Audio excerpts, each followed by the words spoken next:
Husserl es un filósofo de la etapa contemporánea que creó una filosofía de la esencia llamada fenomenología. Husserl fue discípulo de Brentano. Él en un inicio era sacerdote, pero más adelante pues tuvo un momento en el que se salió del monasterio, se alejó del sacerdocio y se inclinó hacia el psicologismo. Precisamente este psicologismo fue el que influyó grandemente a Husserl, porque desde este enfoque se buscaba rescatar las vivencias del individuo, cosa fundamental en la fenomenología.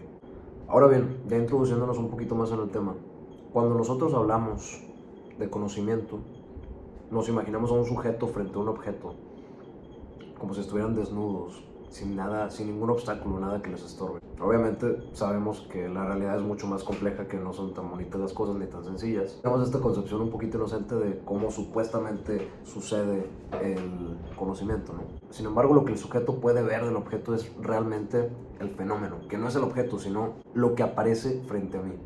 En este sentido, el fenómeno es algo concreto, no es algo ideal.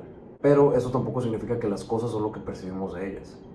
Como pueden ver, con base en lo que acabo de decir, vemos una crítica muy fuerte a dos corrientes. El idealismo, que viene del racionalismo, que parte de la premisa de que se conoce por medio del entendimiento, y también al empirismo, que parte de la premisa de que se conoce por medio de la experiencia.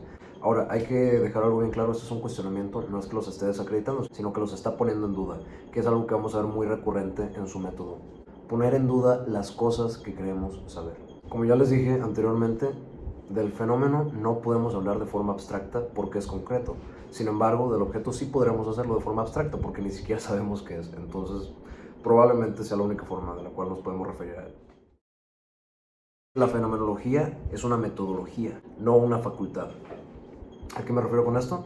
Que la fenomenología es una serie de pasos a seguir, un método, y no es algo que tenga el ser humano implícito con lo cual va a conocer. En este sentido, como pueden ver, a diferencia del racionalismo y el empirismo, el racionalismo sí decía que hay una facultad del ser humano que conoce, que es el entendimiento, y el empirismo decía que era la sensibilidad.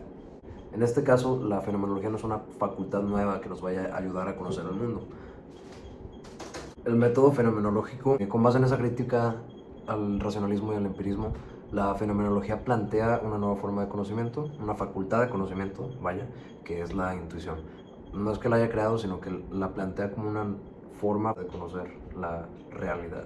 Gracias a la intuición podemos captar a la esencia. Ahora bien, como buena metodología, pues sí, tiene unos pasos a seguir, los cuales en esencia los podemos generalizar en tres, que por supuesto tiene sus acotaciones entre cada uno de ellos. Y estos serían la suspensión del juicio, la reducción eidética y la reducción trascendental. La reducción del juicio podemos entender que conlleva un momento de contemplación porque precisamente buscamos eliminar aquellos conocimientos, aquel pensamiento que teníamos sobre el fenómeno, es decir, ciencia, religión, filosofía, historia, cultura, etc. Y buscamos dejar que la esencia llegue a nosotros. No es que estemos diciendo que la ciencia, la religión, la cultura, los conocimientos previos que tenemos estén mal, sino que los vamos a poner a un lado por un momento para poder experimentar de la forma más pura ese contacto con el fenómeno. Posteriormente a esta suspensión del juicio, el siguiente paso sería la reducción eidética. Es decir, de esta experiencia anterior que tuvimos, buscamos quitar todas las particularidades y encontrar la esencia. Posteriormente, el tercer y último paso sería la reducción trascendental, que es cuando buscamos, ya tenemos la esencia, buscamos el origen de la esencia, de dónde salió la esencia. Hay que entender algo, estos tres pasos, como les dije, es en general, hay acotaciones entre cada uno de los pasos, es muy complejo el método fenomenológico, muy interesante también, pero es importante tener en cuenta que es un método que no garantiza obtener la esencia. Sin el método no la podremos obtener. Con el método posiblemente sí, pero no porque vayas a suspender el juicio va a llegar a ti la esencia y ya, todo perfecto. Sin embargo, favorece a que suceda y una vez que sucede nos guía sobre qué tenemos que hacer al respecto. La fenomenología es un proceso sumamente intuitivo. Si vemos a la fenomenología como una historia, sería algo como lo siguiente.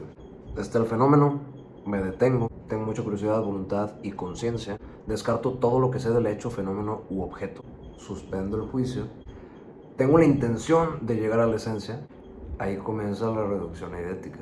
Llega la intuición con la esencia, Ahí finaliza la reducción eidética y entonces me pregunto, ¿de dónde salió? Aquí comienza la reducción trascendental.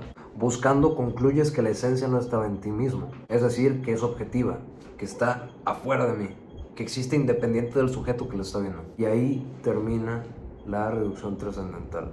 Se cierra el telón. ¿Cuál fue el nombre de la obra?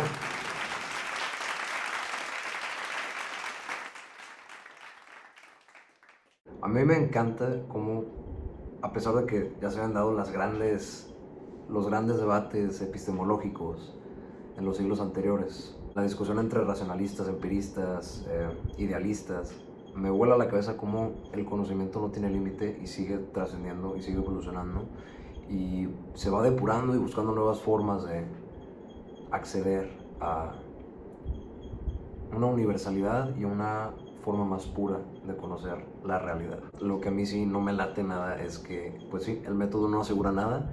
Se entiende perfectamente por qué, pero pues digo, uno espera que cuando un filósofo te da soluciones, estas soluciones no sean contingentes, sino que sean absolutas, ¿no? Comprendo, como dije anteriormente, por qué es como es el método y cuáles son los fundamentos, pero me frustra un poco que sea de esta manera. Muchas gracias.